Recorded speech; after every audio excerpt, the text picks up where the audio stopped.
Je connais Joseph Kabila. Namaimata, les luttes, combats, les arrestations, les tortures, les enlèvements. Makambouzou à la moi ebele. Je connais Joseph Kabila. Oui. Pour continuer, parce que tu sais qu'il a fois passé. Pour les caca. Tu continuer.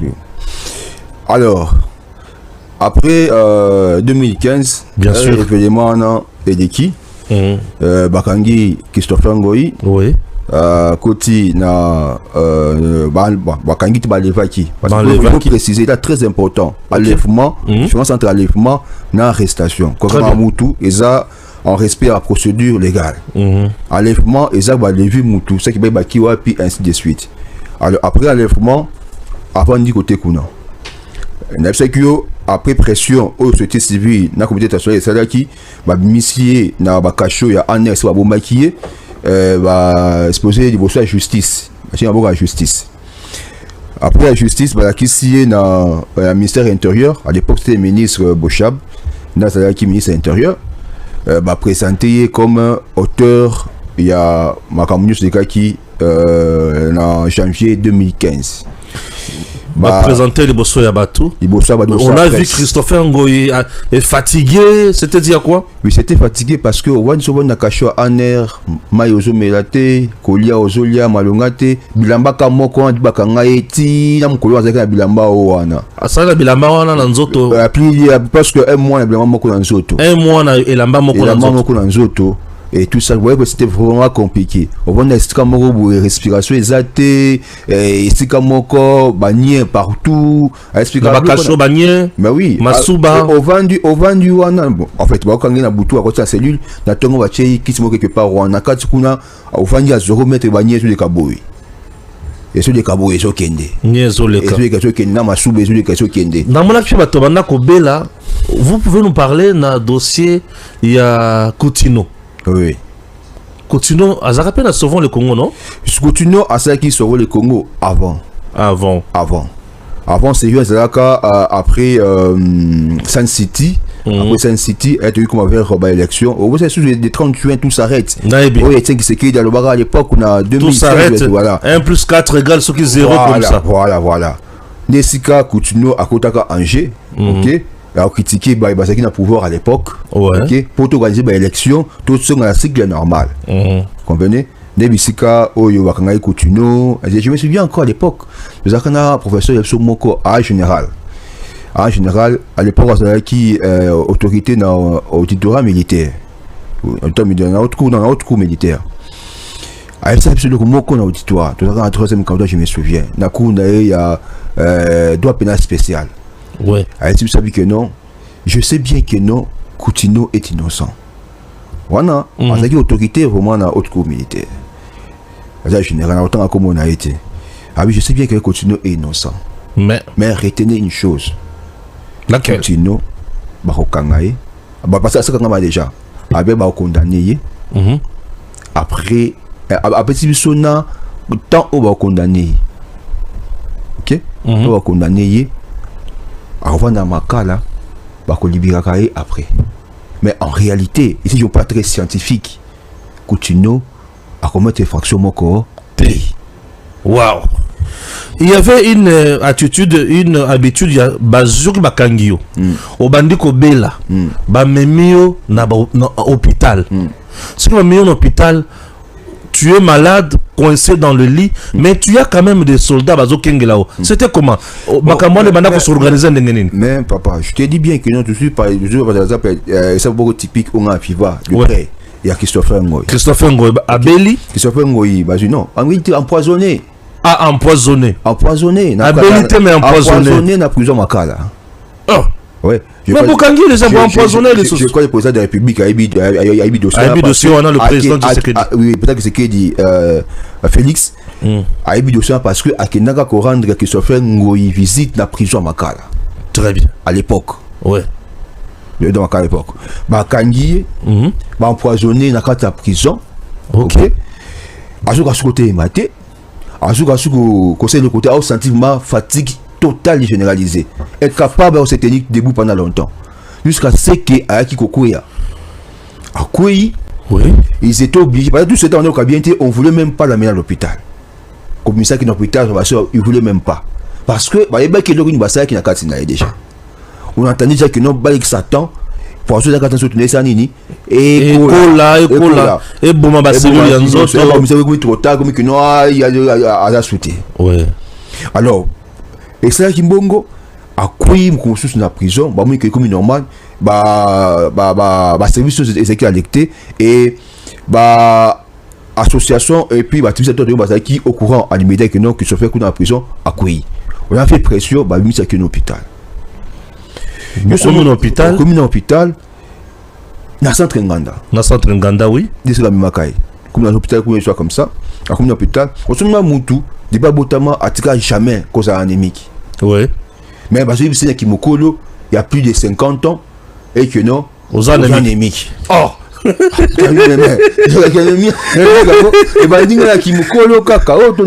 pas possible. Ça, c'est le régime de Kadila. On a maquillé à tout moment. Donc, maquiller, c'est la caille dans nous autres à tout moment. Bah, le but, aux anémiques. Il y a Kimokolo. Bon, bah, bien, comment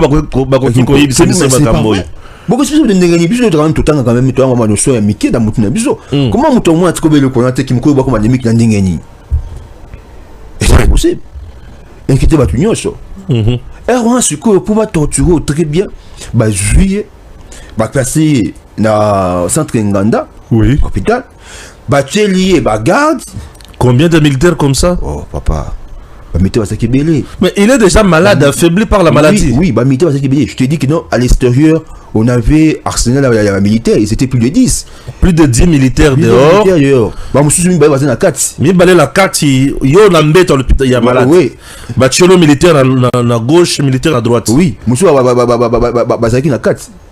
Basé la 4, tu vois, Joseph Kabila. Bah, Vandi. Oui. Attends, bah, mignon, sur la 4. Attends, soit visiteur, bah, bah, ça, on a. Bazomona. Et qui prend ces militaires-là en charge? C'est lui-même de la personne qui est malade. Il y a mon tosobé là. Il y a en charge. Ah, je militaire en charge. Ça veut dire, mon tosobé là, à mettre l'hôpital, à Kangiye, Moussa rien du tout, et bah militaire au Baokengili wana, et ça en charge naïe. On a besoin de torturer. On torture à tous les niveaux. Et ça en charge naïe. Bah examen, bah il soit ça hôtel du consort, et ça en charge naïe. L'État congolais ne met pas un franc comme le pour foutre à l'hôpital de Nien. Zéro. Donc, vous avez un niveau de torture où ils avaient qui à l'époque. Donc, on torturer physiquement, moralement. Mais oui. Tout c'était oppressé par lui. Kalev. Oui, le maître à l'époque. C'est lui qui terrorisait. Kalev. Toi, ça en cas de Siamaka là, bah tu es bon. Donc torture physique, na morale. Il faut chaque jour. Tu dois payer aux militaires chaque jour. Chaque jour. Ce qu'il y a maintenant aux zombons, on est sur ah papa, bisu ba société civile. Mon gars, cotisation par gauche à droite et du soir comme ça, te boudi tu gozo, famille n'a aidé, fabrizo n'a zo n'a bon, c'est pas vous d'autres papa. Mais yo, mamunyo so zo bundi lika ko tu fa lika munini. À cause il y a le droit de l'homme. Et il faut ta nini tala. Waouh! Vous comprenez? Donc, très bien.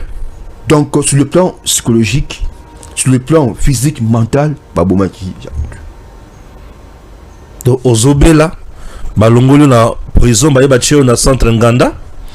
Alors, Mbeto na yo, Ozofuta, Soenayo, Yomoko ne Ozofuta, et Basoda Bache Bakengela yo, Yono Ozofuta Bango, et Ozofuta Bango par jour. Par jour. Par jour. Okay. Parce que pendant Bango, il ne fallait pas même pas Abima à l'hôpital. Il gênait le régime. Vraiment, Kabila ne voulait pas de lui. Parce que déjà, à ça, déjà, Moninga Naye, lui, chez Béa. Alors, il écoute que non, il fallait qu'il y ait Alanda. Parce que il va être un gênant. Ok. Pour Naye. Il va juillet, il va en prison. À côté de prison, à l'hôpital, pas sur ces athées. Nous savons que l'organisme des droits de l'homme, au niveau international, c'est les pressions à régime. En disant que non, ce que nous avons vécu, Nabichébeya, tout le monde se répété avec Christopher. Alors, comme d'abord, il n'y a pas de solution, on a sollicité que non, que Maïna, au plutôt, il sera contrôle, au plutôt sûr. Parce que là, on n'était pas sûr. Parce que, on a un mec qui est vous savez pas qui est médecin, qui n'est pas médecin, et qui est vrai médecin, qui ne l'est pas. Alors, il faut que le médecin, on soit sûr que non, ou il y a un médecin, ou il y a un spécialiste dans tel domaine. Parce que nous avons des médecins, autrement qu'on gérer, tout bien vous comprendre, c'est un médecin tout. Parce que ça, c'est quand Oyo, on est mec qui biso. Mais pourquoi même sur côté qu'on a? Il y a des gens qui sont pour Oyo qui sont pour qui m'ont personnellement. Oh, mouta qui n'a pas se faire soigner, bisca, on a confiance dans vous. Là, médecin va ébi. Je pense que pression, il y a organisme de l'homme. Bah, Christopher, Nabisika, Oyo, Asengeyaki, Akende, dans l'hôpital Moko. A Komikuna, mais qui coule dans l'aïe, et sont dit, ça ne va pas. Bah, ça l'union, ça ne va pas. Bah, qu'on maîtriser santé n'a été. Jusqu'à ce que, et tiens qui c'est qui dit, vous avez dit. À tel, il a compris que non, en étant un fin politicien, il y a quelque chose qui ne va pas. Natindi, médecin Moko, en tant que on a été passé à ça, a joué ma cliente d'ailleurs à cachette. Parce que bah soudain on peut même pas tant que on a quatre fois ça nini au ça il lui a dit bah on suit bah ramignos bah sous ma cliente à cachette bah mimiango il banda pour bah yiba qui se passe des becs de que non il a été empoisonné donc poisson après ça qui wana il va rester ça makila à tout moment de battre le poison s'il serait makila à tout moment ok à tout moment ce qui a fait que non il a frôlé la mort. Il a fou d'abord. À l'état de l'hôpital, Luana, Batini, Batumso, service à Bango, c'est deuxième poison. Oh, là, vous êtes à l'hôpital. Ouais, c'est deuxième poison. Bah, vous mettez sous deuxième poison. Pour Wana Mamouni qui a résisté. A résisté. Bamba et le Rami Bali. C'est deuxième poison. Hey. Bissika. Ok. Bah, service. Parce que Bango, on va gérer ma réunion sur un suite. Bah, c'est deuxième poison. Wow. C'est que Dieu est grand. Oui. A mis cette situation c'est grâce à Etienne Tshisekedi. Grâce à Etienne Tshisekedi. Oui. Batadi zanini ba eu des poison. Remède dans les anini ba ki ba luki mo ki mbazu remède dans ba repito ba professeur. De ce qui se fait ngo iti lelo azabo moi. Rapidement na situation na compliquée. À cause il y a batu oyo wana ko mabatu sans état d'âme. Donc Kabila calève les autres sans état d'âme. Sans état d'âme. Barobe Tayotonga ok. Sans état d'âme. Alors, ça fait que normalement progresser régime et à Kabila et comment qui aux abois. Parce que combien de mandat eh ben il y a un pouvoir. Et donc obligé de société civile tout la moussa en fait. C'est sur le Komoko. Ce que mon régime moi to Kabila. Avant de Luka écoute qu'il soit fait à ce bon moment c'est parce que c'est la société civile de la RDC avec ce Ngoïndé to bimisa pour leur attention à Kabila. Il y a que ça troisième mandat. Parce que tu vas qui dit bah. Mais tu dois mousser le courant. N'habite là la fois passée et ben qui n'est pour tout comprendre que non elle va glisser. Mon glissement n'était pas un biseau. À partir de temps où bien un biseau dans l'Assemblée nationale à tout que nous va chez Seni. Vous comprenez? Très bien. Bon bah ça a biseau. De te comprendre que non Kabila il va pouvoir ter un troisième mandat. Le fait que tu mousses le courant dans les bandes et mal pour la trahison. Ouais, mal de trahison du Rwanda avec non c'est difficile. On doit l'éliminer. Il doit partir. Il doit mourir. Comprends? Très bien. Depuis ce qu'on mon régime et personne qui sont fait un goût de sur les tibia, il va t'attraper sur Tina Souka. Ah oui. Alors quand on va sentir quoi c'est organiser dialogue. Il y a OIA. Dialogue il y a avec Edem Kodjo. Il y a 2016. Ouais. 2016. Il y a Edem Kodjo. Pour retrouver Kimia parce que tu as la pression il y a comme ça quand il faut les cas qui sur le plan international ils ont quitté alors bah tu as quasi dialogue qu'on a baqué pour la du quoi ni Odin Kodio des Kodio qui on va faire alors il fallait qu'il se coule à contacter nos opposants ainsi de suite sur des civils pour organiser dialogue à qui comme on a Etienne Tshisekedi expense à qui mon aïe pour le dialogue Etienne c'est catégorie évidemment avant tout on dialogue dans le Bosso. Hein? Avant tout compte on soit en dialogue oui ou non je suis d'accord ou pas au préalable d'abord avant tout compte si j'ai un dialogue on peut d'accord ou pas bah je peux ne pas à côté de quoi mais par préalable ça il attaque président pour aller ça non bon libérer par prisonnier politique entre autres Christopher. Ah ok. Bon libérer Christopher. Et il fut libéré. Ouais. Grâce à condition. Papa Étienne. À Posaka qui avant habitement sur le dialogue d'abord va libérer. Les opposants politiques, oui. Entre autres Christopher Ngoy. Très bien. Va libérer. Ouais. Wande a connu ce qu'on vend à Ayokako. Je sais qu'il y a avant Ayokayo. Papa Étienne Azaki Somo. Ah, c'est avant Ayokayo, il faut nous libérer. Bon, so libérer. Ouais. Yé, dit dans vendre sur Ayokyo. Après, on a pu savoir réponse. C'est oui ou non. Comprenez? Très bien. Alors, Kodio, Akina, Kondisouana, et pas à Kabila. Avant que Kabila, Akimouna a mis ça à justice. Parce qu'il y a dit que non, bon, ma justice a mis ça à justice. Akimouna a mis mon à l'époque. A mis ça à justice. Akimouna a dit voilà, la Soulina, Etienne, c'est qui dit. Mais, à l'objet, avant tout, avant le nyonso. Oui, c'est bon, dialogue. Avant le Kangaï, il faut libérer nous, prisonniers politiques. Entre autres, Christopher Ngoy. À terre société civile, à tout de l'homme au Bokangi. T'es mon babi que non, bon, oui, c'est bien, tout ça, quoi, mais moi, j'ai eu dans cette difficulté, mon corps. Nini. Avec des difficultés, Zanine, avec parce que prisonnier, tout Botangi qui se fait Ngoy, Aza prisonnier personnel et à Joseph Kabila. Kabila avait des prisonniers personnels. Ah bon? Même Koutino était aussi prisonnier personnel, il y a Kabila. Donc Christopher Ngoy, prisonnier personnel, il y a Joseph Kabila. Ah bon? Ce n'est pas possible. Ah bon, je ne peux pas libérer. Entre autres, Kalev va être le tout puissant. Oui, le tout puissant. Kalev abandonne même pas qu'au tempérer n'a ordre, il y a ministre intérieur. Jamais. Il y a directement ordre, il y a Kabila Joseph. Il y a direct. Oui. C'est tout. Alors, ministre Jabi que je suis habité le Kouana. Mais qui va coûter un Kalev catégorique.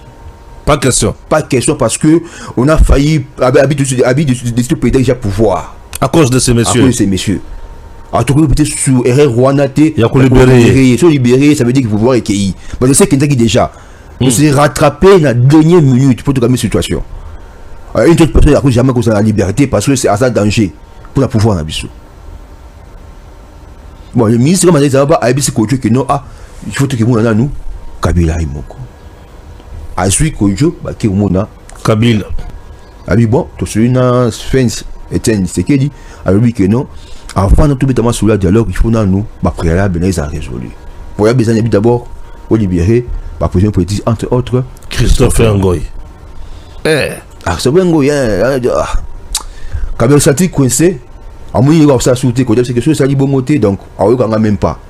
Parce que solidité, à lui, après avoir condition, à votre sous là. C'est senti que ça ne doit pas être comme ça. Oh, ok. Après, c'est bon. Dans un choix, vous libérer. Vous libérer. Et c'est comme ça que tu dis Christopher Ngoy fit libérer. Oui, c'est comme ça. Il va comme ça libérer. Dans mon mamazongi, à niveau ça va procédure, il va libérer Christopher Ngoy. Kalev s'oppose. Oh ce n'est pas possible. Donc, un régime de bandits. Oui, Kalev s'oppose. À l'oubi, tu ne peux jamais libérer Christopher. Ceux qui vont libérer Christopher, il va qu'il peut de ce pouvoir. Waouh! Parce que il y a 2015, parce qu'en 2015, on doit rappeler aux gens, il y a eu une manifestation le 17, le 18, le 19, pendant 3 jours. Pour en 2015, on s'intéressait à la politique. Kabila était déjà à la fin, il y a mandat, il y a Souka, ok? Il y a deuxième mandat. Et il ne voulait pas organiser les élections. À chaque moukano, à chaque principe, il y a des conditions, les autres, que enrôlement sur base, il y a résultat, il y a recensement. Or, recensement, il y a qui soit à 5 ans. Opposition à tel élément, société civile à tel élément, tout le monde tel élément, et comme là, Kabila compliqué. Les grands stratèges, la manifestation, Azalaka Christopher Ngoy avec la société civile.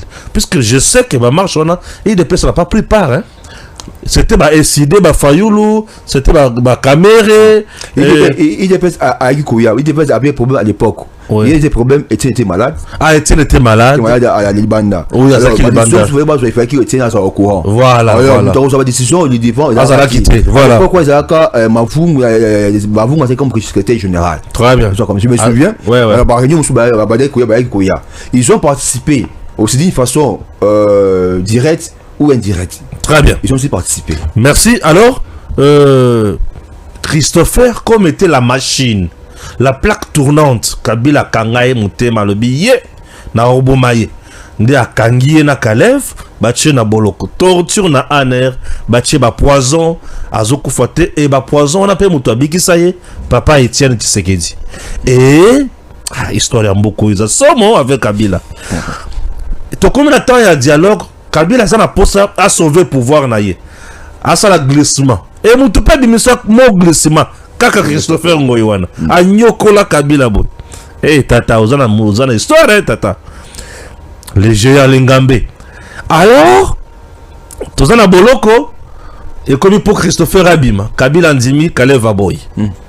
Kalev Aboy. Kalev Aboy. Donc, c'est un danger. Pouvoir recueilli. Pouvoir juste un danger. Moi, c'est que non, dans ce des gens à boss. Attends, maman, j'ai déjà parlé au boss. Le boss, c'est Joseph Kabila. Oui. Assis à PC accord, donc. Il faut tomber Misaï. Il y a aucune justice maintenant au tambour de la moque. Donc, c'est Kabila qui t'arrête. Kabila t'arrête. Kalev t'es puni.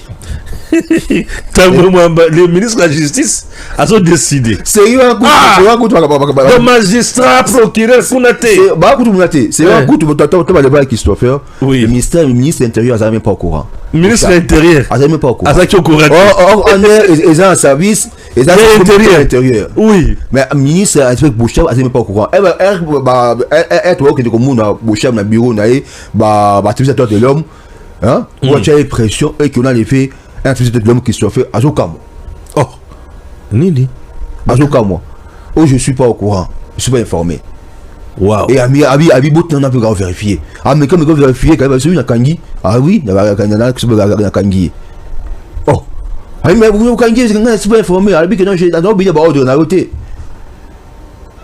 Moi, j'ai obéi directement aux ordres de l'Ikolo. Et quand on se voit bien que non, Kalev a obéi directement dans l'ordre. Il y a Kabila. Et c'est tout. Bon, ça tire qu'il y a personne ne peut pas la Kalev. Voilà, Kalev s'oppose. Kalev s'oppose. Bah, en tout cas, boss à 110 donc on n'a pas le choix. Et c'est ce qu'il dit, à ces conditions, il y a un moment où il y a une tâche. Sinon, tu es pouvoir abuser. Na possible à tout aussi pourtant côté. Donc pour les embrouilles en danger, on doit les faire. Mais bah il y a parce que tout ça on est parce que ça fait un tika ko sambaté. Aboya ko samba. Amina ko samba comment parce que qu'est-ce que je fais pour vous ça misanga. Aboya ko samba. Avant la prison, aboya ko samba. Batu musu akanga bango ba kumata musa miki akanga ba talucha so comme ça bakena ko mona bango na bo samba kaka aza ko samba to kotandire nini tu kopesa sa liberté provisoire pour ba misabini que soit ba na samba te na samba so ki ko samba ça veut dire que non nandimi makambo oyo bo fundela ngai pour na que se défendre pendant qu'ils ont ce bout de awa je ne reconnais rien. OK. Tu connais que parce que qui bon tu vas pas tout le monde na ba chinois na ba chef entreprise aussi ba kana ko témoigner kuna ba baby saka ba partie civile que ça fait ngoya futa on ba baby saka mo pas la population na ba manipulation ba chinois ba yé ko samba ba chinois ba yé ko peut charger Christopher yende hôtel était tu ma munyo soana tu ba dégé ya ki boyer tu bien perdre boyer tout ko so il faut futa comprenez. Alors, il faut comment faire pour pouvoir libérer Christopher Ngoy. OK? Il y a un moni ba organiser qui moi procès Moroboye, il y a skit na cour constitutionnelle. À l'époque la cour constitutionnelle, à l'époque la cour de cassation. Cour suprême. La cour suprême voilà. Cour suprême pardon. Ba organiser procès moi ta cour na cour suprême comme ça. Ils n'ont pas voulu qu'on libérer na Moï pour ne pas parce que tu vas donner belé hein. Parce que Kabila Ndimi Kutame Mwamba a ebisi Kodjo Keno tout ça la peau de presse moko ko annoncer c'est que non ba libérer que soit Ngoy Kamité. na compte il y a avancé, il y a dialogue. Bah ça qui point de presse wana. Sur population, avant que vous avez dit que Christopher Ngoyi, quoi que ne koyambaye. Bango ce pour ne pas que ministre Christopher Ngoyi na kati ya gloire wana, ils ont tout fait, ba organiser ba poste wana butu ti butu. De là na cour suprême. Bon, tu m'as qui va commencer le mois ouais, Zayakala. La cour suprême. Au sommet tu n'as tout le mois 18 bah ça dit tout à fait au lieu au c'est bana depuis Tongo et bana poko. Et ben dit pourquoi pas me lever. Bou oté ba qui m'a mis en prison. To qui est pour botika ça m'a partir non faut en prison. Na butu. Nous c'est quoi empêcher que non ba toi ça libanda ba toi kendi ba toi ça ti ba yambaye avec triomphalisme.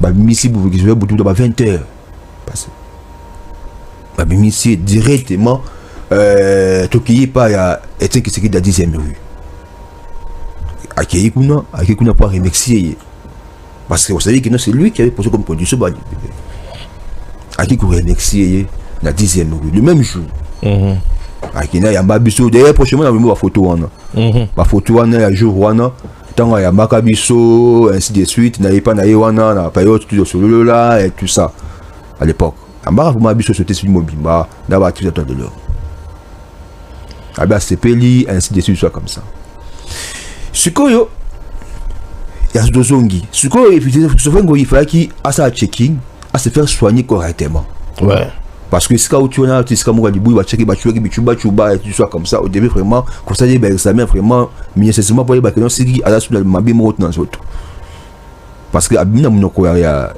ngandote alors un luki a que tu fais soigner à la libanda masolo il y a dialogue ya oya Spence Aboyi akenda tete oui depuis que na tete masolo wana ouais bah qui moi na Edem Kojo ça comme ça c'est caméra qui était là parce que caméra était là et c'était sort tout ça comme ça et Spence était na boyaka OK na solo bah qui ba sali do bon simité titi bazo ba di banga ba débaucha ba di banga voilà on comme ministre pendant 3 mois après Mongolier ainsi de suite jusqu'à ce que tu sur la deuxième dialogue là c'est Saint-Sylvestre 5 ans mais je vais dire comment parce que non des fois ba président abiso ba moko la vérité était papa ba catholique ba dans la révéler le moko beta toyoka oh nsambe ngai tolika et so ebi ke boule wana na dialogue wana ya senko za boule na biso société civile RDC il y a Saint-Sylvestre oui et ça boule la biso société civile RDC tu n'en es oui automoni o ya échoué ouais que ce fait ngoi à côté na matrice ya stratégie aboya que non mboka eko madina na mobulu yeke pouvoir ya Kabila comme déjà na perdition comme base ba comme luka deni na ko dialoguer trouver juste un milieu en tant que société civile pour te éviter ba bain de sang ya batu OK toute façon il y a comme ça tout ça dialogue mobo eux va pour dire que non Kabila tika pouvoir pacifiquement sans problème c'est qui ko tanga OK alors buto boulé idée comment faire tout aujourd'hui idée que tout ça forum moko forum moana to bengisa ba ta opposition ça veut dire opposition to bengisa puis ba ta majorité donc ça veut dire pouvoir Kabila OK au milieu tu préféreras ils la ba sango moko ya obla père Prosper à ça tidelo il n'y face à être un modérateur au monde de planter qui décor comprendre majorité opposition médiation du bosso bah, prêtre OK prêtre dans la société civile OK mais déjà qui prêtre du bosso comme modérateur parce qu'à l'époque bah on est que vous pouvez suivre sur moi tu vois ça moins crédibilité bien sûr comprenez pour maintenir ça se sentir un peu à l'aise comprenez société civile ils ont aux arrasima il y a basangwana aux équipes pour prospérer devant il y a masolo wana tout suite proposition wana baki pour satango na Spence Etienne tel ce qui dit à tubango intéressant andimi abi so bokasi le kwana mieux société civile je vais participer au tout ça là dialogue confrontation na ba ta pouvoir concernant Mboka abi je vais participer il dépasse pour participer OK ce que tu côté il a pouvoir tu connais qu'on contenter à tout doit pouvoir dire ce de aussi à contredire à tout OK on contenter à tout bah c'est idée voilà tu dois faire moko opposition majorité katikati à sango OK tu vois tu dois contenter na père Prosper père Robert soit comme ça tu sais bien à ciment pour tout me camper comme ça faire moko boy au sort de trouver solution moko boy comment ce qui se passe dans mboka pour toi atterrir vraiment dans douceur na fait un mandat il y a Joseph Kabila sans qu'il vous pouvez éviter ma bain de sang à tout notre idée on a accueilli à Betty na Kabila na staff naï comme bango va du jour ba verré mal intentionné ba suis bon à Betty Musinzo ba suis bon on ba lo yango Kabila Betty Basango Kabila yemo kwa bengi Basango bengi Basango dialogue ya 5 ans Kabila benga Basango bon c'est d'ailleurs quoi et c'est Basango ta oh là chole le kala lo boye on va na suka ba ki na ba ça rapport na Joseph Kabila président de la République atineki bango mandat voilà là to commis sur ça c'était un moment fort donc dialogue ya Saint-Sylvestre Kabila yemo ko ne muto bengi se Basango